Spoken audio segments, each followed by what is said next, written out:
दुई भाई को जड़े कन्या जड़े युवती को विवाह कले दुई भाई। यह देखि समस्ते चकित। हिमाचल प्रदेश रु एक अजब विवाह खबर आसीछि।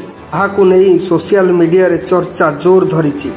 एठारे हाटी जनजातिर दुई भाई जड़े महिला को विवाह करिसंती, जहाकु पुराना बहुपति विवाह तथा स्थानीय भाषा रे जोड़ीदार कहा जाए।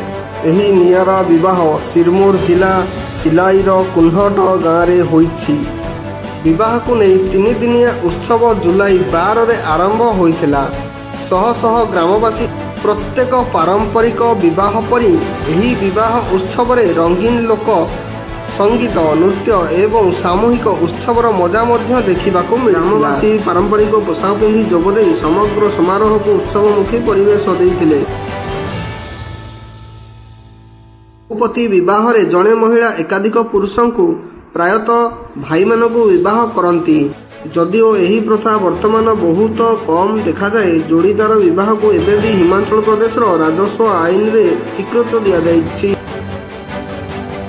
हाथी संप्रदाय को 3 वर्ष पूर्व अनुसूचित जनजातिर मान्यता दि जाइथिला। यह हिमाचल प्रदेश एवं उत्तराखंड सीमावर्ती ट्रांसगिरी अंचल में बास करे। यही संप्रदाय तार अनन्य परंपरा प्रथा एवं सांस्कृतिक परिचय पर जनाशुना। अधिकारी अनुजाई बधाना गाँव में गत 6 वर्ष मध्य 5टी एपरी बहुपति विवाह जोड़ीदार होइछि। यही संप्रदायर सर्वोच्च संस्था केंद्रीय हाथी कमिटी कहिछि जे आवश्यकता जोगु यही परंपरा हजार हजार वर्ष पूर्वे आरंभ होइथिला। टीआई न्यूज एजेंसी द्वारा एक रिपोर्ट रे यही सूचना दिया जाइछि। एही विवाह को नहीं कन्या सुनीता चौहान एवं बर प्रदीप एवं कपिल नेगी कहिसंती जे सेमाने कोनोसी चाप बिना एही निष्पत्ति नेइछंती। एही विवाह उत्सवर वीडियो इंटरनेट रे वायरल हेउछि।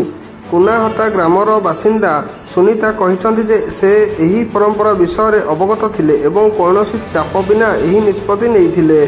से कहिसंती जे से एही नूतन संपर्क को सम्मान करती। सिलाई ग्रामर प्रदीप एक सरकारी विभाग रे काम करती, जेतेबेले तांको सानो भाई कपिल विदेश रे काम करती।